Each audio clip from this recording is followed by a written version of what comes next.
Welcome, everyone, to this briefing brought to you by the Israel Defense and Security Forum, IDSF, in Hebrew name as Abitchonistim. IDSF is the leading Israeli organization advocating for strong national security-oriented policies to guide the state of Israel. We are a movement of more than 20,000 people, including many reserve officers and operators from all branches of the Israel Defense establishment. Thank you, of course, to all of our viewers and supporters for tuning into this briefing and our previous briefings. It's a great honor to be joined again by Brigadier General Amir Avivi, the founder and chairman of IDSF. General, it's good to see you back in Israel. Thank you, Moshe. Good to be here. Wonderful. This, of course, was a very important day in the war with the great news of the hostages who the IDF was successful in freeing. Are you able to elaborate on what happened?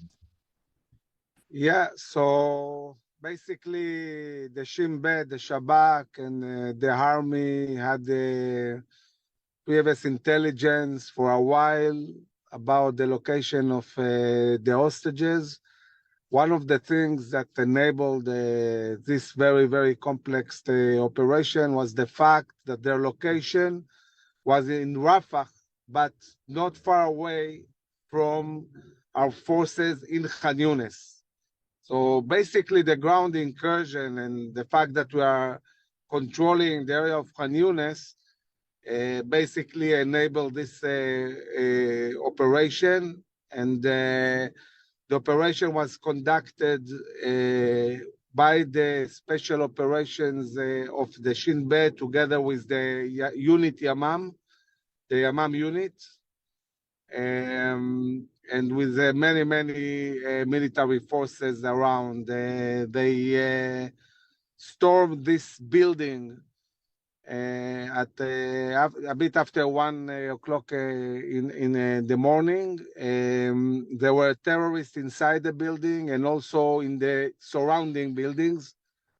So there was fierce fighting with the Air Force assisting and many forces around.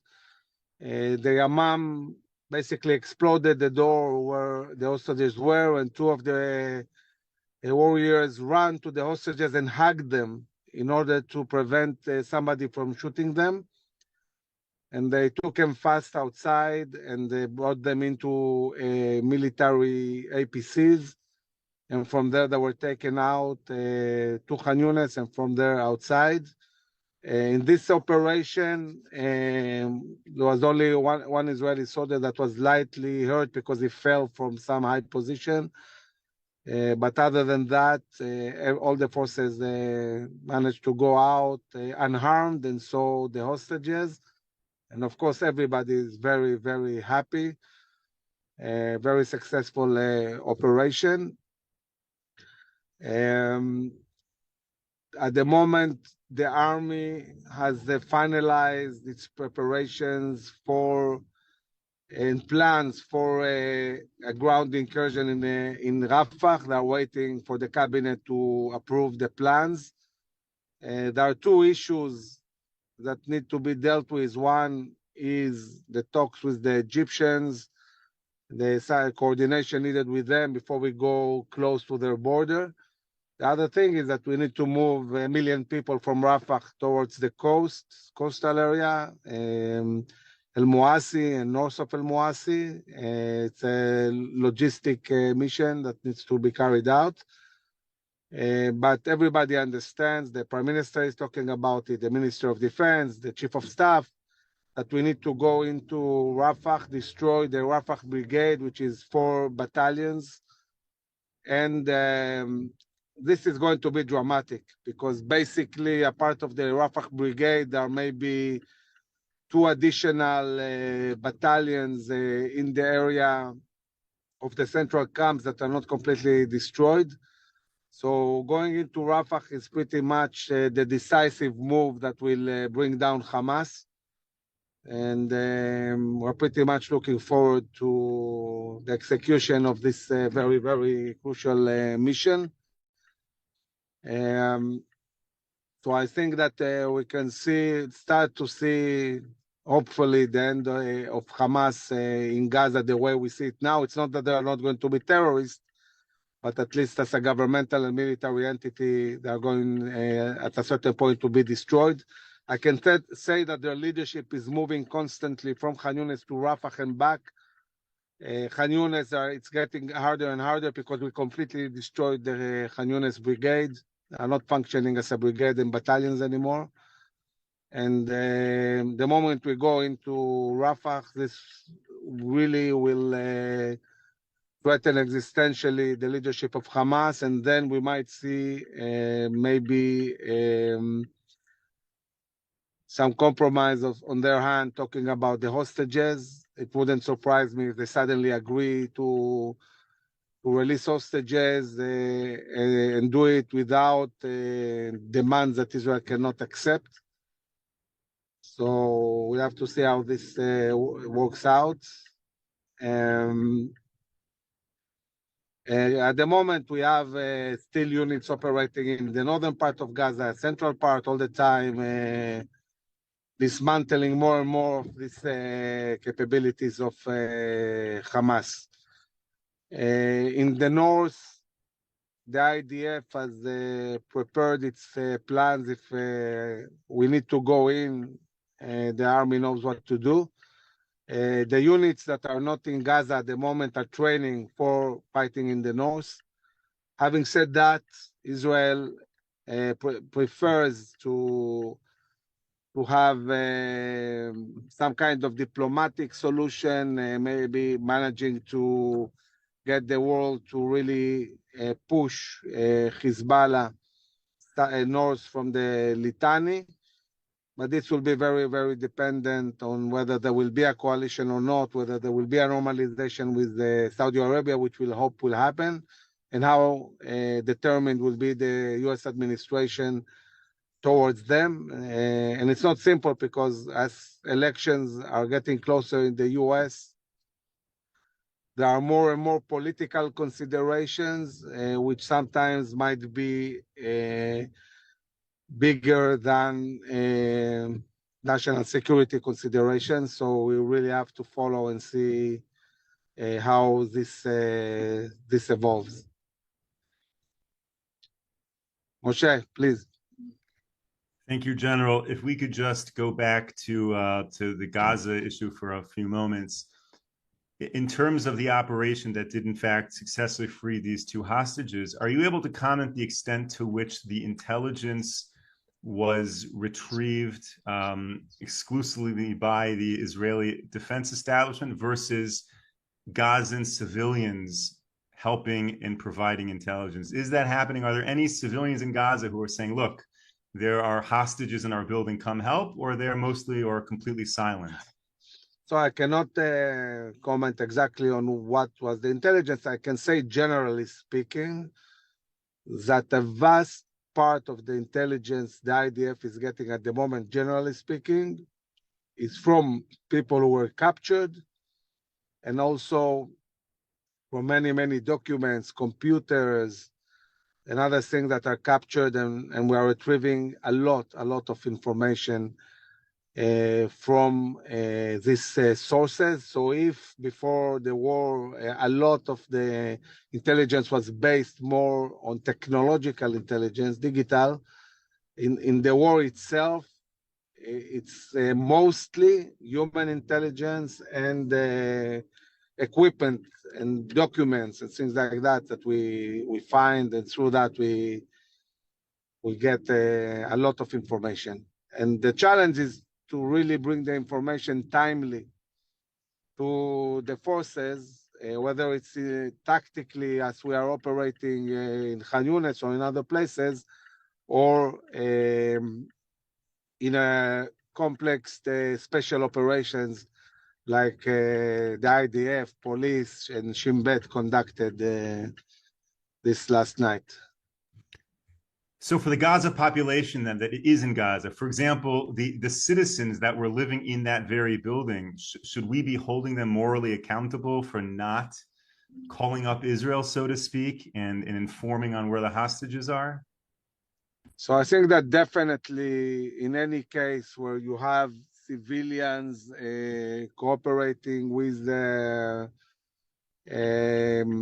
Hamas, they are accountable for what they are doing, and it's something that we definitely need to look at it like that. And I think that in this case, I don't know exactly if there were civilians or not inside the building, or it was completely controlled by Hamas. This is not clear, but we'll have to see. We'll probably know more in the coming days. So first off, again, thank you for taking the time to share all of this with us, and for driving safely, and for finding a good parking spot where you're going. In terms of the Egypt border, what is the state of affairs? There's a lot of reports in the media that Egypt is on the verge of breaking out some type of fight with Israel. What is the state of the peace agreement between Israel and Egypt right now? So I think that when we're talking about the operation of the IDF, I don't see, and I know very well Egyptian interests. I don't see how this interest really endanger Egyptian interest. But I think that what worries me, and it's something much, much deeper, the way the Egyptians are behaving is, I think, a problem that is around the fact that Egypt is getting closer and closer every year in the last 2-3 years to Russia, to China. Egypt joined the BRICS, the economical ecosystem of the East and the South that was built in order to compete with the Western economy. Egypt is buying more and more military equipment from Russia, and getting closer to the Russians overall. And if a few years ago we could say that Egypt for sure is on the American side, on the Western side, it's part of the American alliance, I'm not sure we can say that this is for sure the case anymore. And the more we see a bipolar world, West and East, and the more we see Egypt getting closer to China, to Russia, this is a sign that maybe in the medium or long term, we might find ourselves in a different reality. One of the things that is happening now, we talked a lot about the Houthis and the Red Sea. But we need to understand that when shipping is disrupted in the Red Sea, this means it hurts directly Egyptian economy, because the Egyptians do get a lot of money from the Suez Canal, from ships moving through Egypt. And when there are ships that are frightened to go through the Red Sea, it means that the Egyptian economy is really hurt. And this is something that shows that Iran can really endanger the Egyptian economy through the operation of the Houthis. And this is also something that we need to take in account. When I look at peace agreements, I don't like the tendency to describe them as something, I don't know, with morals and so on. I mean, we had a very good relationship with Iran many years ago, and now it's different. And we had amazing relations with Turkey, and now it's different. And nothing can assure us that in the future we won't have problems with Egypt, even serious problems. And I want to remind that every single weapon that we see in Gaza came from Egypt. They basically enabled endless amount of weapons to go into the Gaza Strip. And this is also something we need to take in account. And the Egyptians are building a huge army. Their training is all simulated against Israel. And I think the Egyptian, as a nation overall, the society itself detests Israel. It's not a nice place for Israelis. So yes, we have a peace agreement. We have common interest. Still, the U.S. is the dominant, but we better keep our eyes open and be ready for any future scenario we might face this coming 10, 20 years. Nobody knows what will happen. There's historically been a little bit of a rivalry between Egypt and Saudi Arabia. If Saudi Arabia in fact normalizes with Israel, does that affect the Egypt relationship? Well, it's a question because it's obvious that normalization with Saudi Arabia, especially opening economical corridor that connects India, UAE, Saudi Arabia, Jordan, and Israel, will be very beneficial for Israel. It will be devastating for Egypt, because then really there will be no reason why going to the Red Sea, and Egypt is going to be affected by that. So when we normalize, if we normalize relations with Saudi Arabia, and when we open an economical corridor that bypasses Bab el-Mandeb and goes straight to UAE, this is not in the interest of Egypt. So I'm not sure exactly how Egyptians see it. I don't see what's the benefit for Egypt. And I think that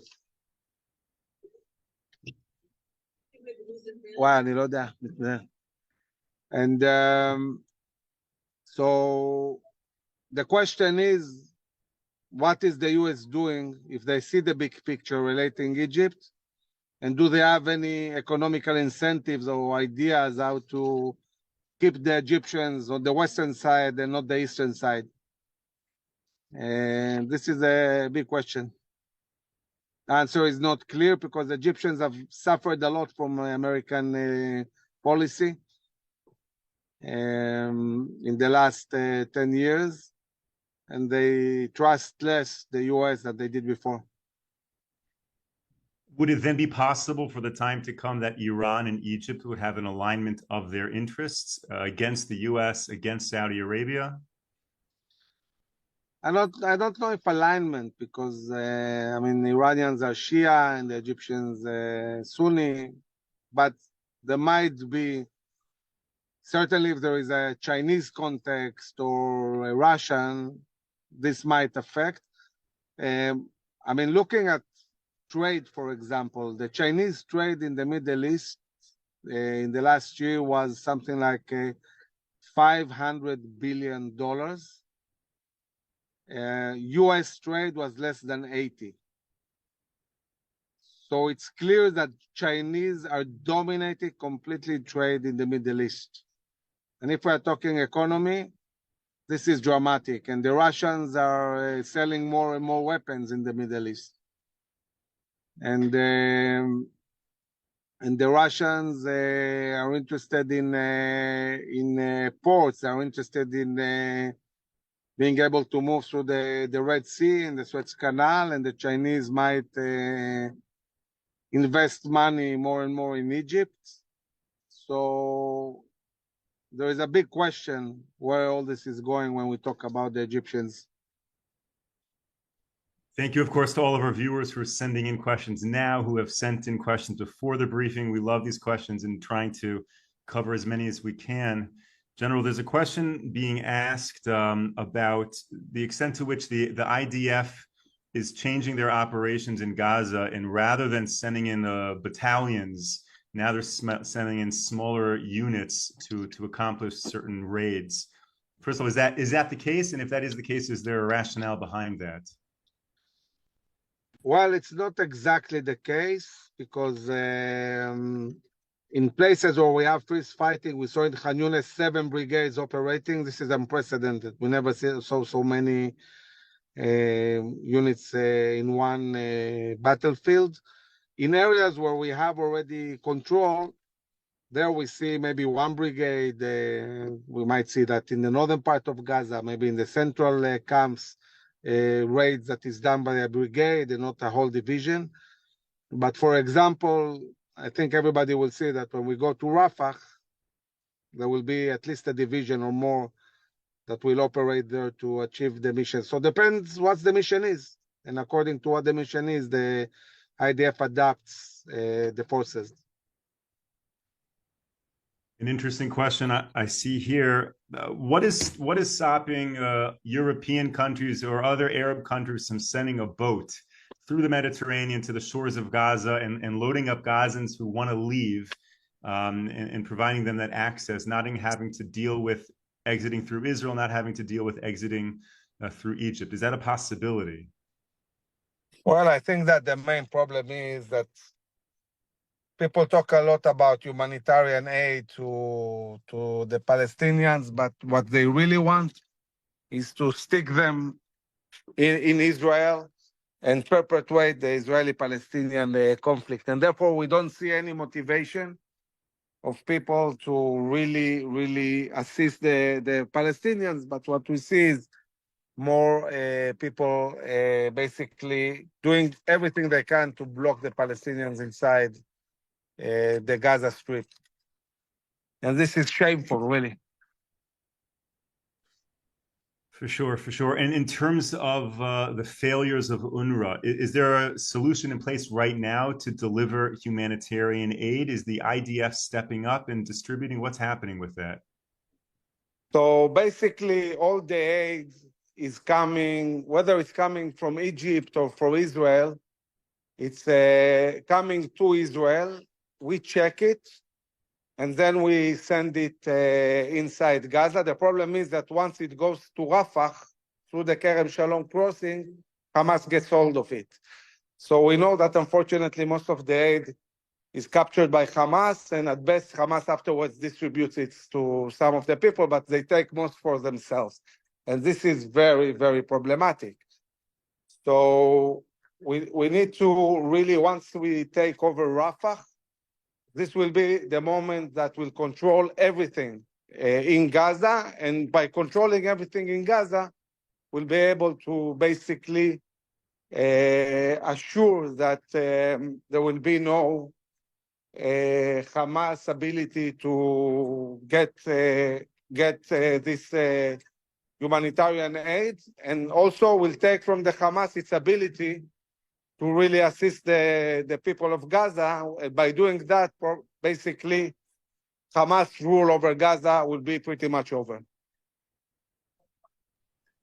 And when that time comes, is the war in Gaza going to be downgraded to some type of combat state? Is there an anticipation of when that would happen, or is this just a prolonged state of war for the good future in Gaza? So yes, the moment this is going to happen, once we destroy all the battalions of Hamas, and we are not far away from doing that, and once we take from Hamas the ability to rule by controlling the Egyptian border and everything that goes into Gaza, at that moment, the IDF will take most of its units north, and will leave enough units to continue the raids and continue to diminish Hamas capabilities. Now, across Israel, it seems like we're hearing and seeing more soldiers coming back home. What are the current numbers right now in the IDF? Have many of the reservists been released, or is the IDF still keeping up those numbers? So, can you ask again, Moshe? I'm not sure I understood. Moshe, can you ask again? Oh, I'm sorry. In terms of the number of reservists that are still on active duty, what are the numbers like? Has the IDF sent many of them home right now? Yeah, there are many who were sent home, but they were sent home, and the IDF told them, "We will call you back probably soon." So the IDF, probably many of them will start being called back to a possible war in the north, or to continue operations in Gaza. So the army is preparing its operations like a year ahead. We're also changing the law by which we call a reservist. The army is also building new units so we can really try to make it easier for the soldiers in reserve not to serve as many days as they are serving at the moment. by building more units that will participate in the effort of operations and war. So there are many steps taken. We're also changing again the time of service from 2 years and 8 months to 3 years, as it was before. And this is all to sustain a prolonged war that will probably continue between a year or more. Depends on what will happen in the north.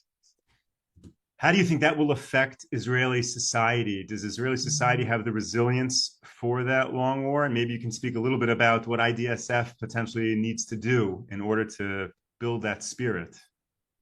Yeah, you know, we managed to exist almost 4,000 years. I think we can make it one more year. Well said. Well said. We only have a few minutes left. Any final message you want to share today with our viewers? Yeah, so I must say that I talk a lot to warriors and commanders who are in the battlefield. They all feel that they are winning big time.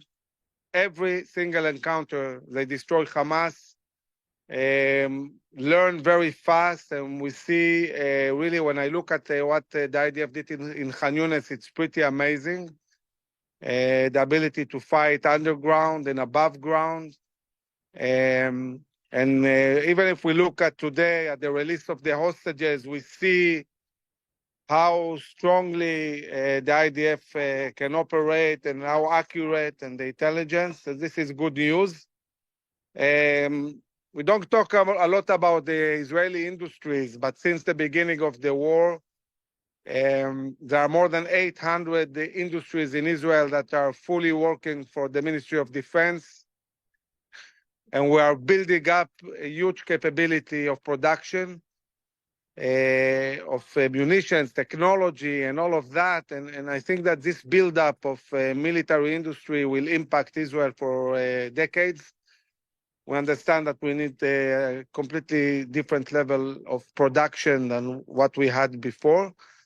So it's very clear and evident that every minute that passes, we are getting stronger and stronger and building ourselves, and Hamas is being destroyed step by step. And we are continuing, by the way, our meetings with the Prime Minister. I think that it's important that you all know that these decisions, the decision to go to Rafah, and all of this, we are deeply involved and really empowering and strengthening the government and the army in these decisions. And really, the place that IDSF has today in what happens in Israel is dramatic. Not only on media, social media, which we see a lot, and all the briefings we do every day around the country, but really advising and talking to the Prime Minister and Minister of Defense. I'm meeting with both this week after arriving from the States. So definitely we feel that we're making an impact, and we're happy really to see the IDF doing very well and winning in Gaza. Brigadier General Amir Avivi, thank you so much for all that you are doing to defend the state of Israel, and thank you for sharing that with our viewers. Thank you, of course, to all of our viewers and supporters for tuning into this briefing. We will be back with you tomorrow, 10 a.m. Eastern time, for another briefing. We will have with us the head of IDSF Research, Or Yisachar, for some very important updates on this war. Until then, stay safe, stay strong, everyone. Take care.